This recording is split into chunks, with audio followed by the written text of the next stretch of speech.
in terms of these videos. And then there's others there. Some of them are 10 to 12 minutes. Some of them are 2 to 3 minutes long.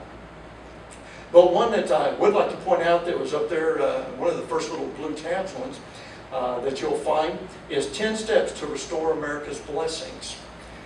So anything that we may miss in this presentation I'm giving you here, you can go right back there and take a look at that, and you'll be able to see exactly what I was talking about there. The first of those 10 steps is to restore the federal character of our government. Now what I mean by that is that we want to start eliminating those entities that have made it into an overreaching national government. The founders were very clear, and they pointed this out within the Federalist Papers, which I almost hate to say it, my Federalist Papers, all 85 of them in one book, are more ragged than my Bible these days.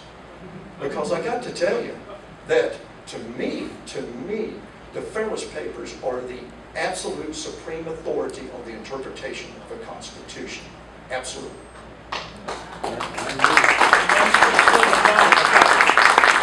One of the things they talk about in there quite a bit, and Hamilton did this early on in the papers, is striking that balance between a national government, which we obtain our national government by our popular vote, and a federal government, and that which is kind of reserved to the states. It takes a little bit of that popular vote out of it. Well, we've reached the point now to where we are more national and by far more than we are federal. And most all that has to do with one thing, and that is that we have departed from Article 1, Section 8, the enumerated powers that are provided to our government in our Constitution. We are now acting arbitrarily, if you will, with arbitrary power.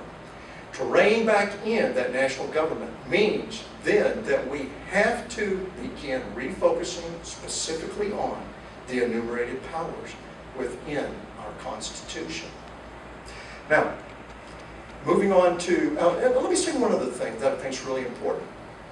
We talked about eliminating the 16th Amendment. I'm all for that. There's absolutely no doubt about that when you go and you look at my website.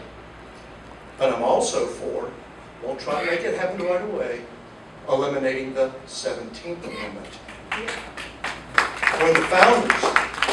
When the founders created our system of government with our Congress, which included the House of Representatives and the Senate and the President, the House of Representatives was to represent the national character of government by having a popular vote. The Senate was to represent the federal character in the election process because those senators were to be appointed by the states. But the 17th Amendment eliminated that. And thus, when you created the 17th Amendment, ladies and gentlemen, you actually eliminated the Senate of the United States. And what you created was 100 more representatives with 435% more voting power than the other representatives that remain within the House of Representatives. Bottom line.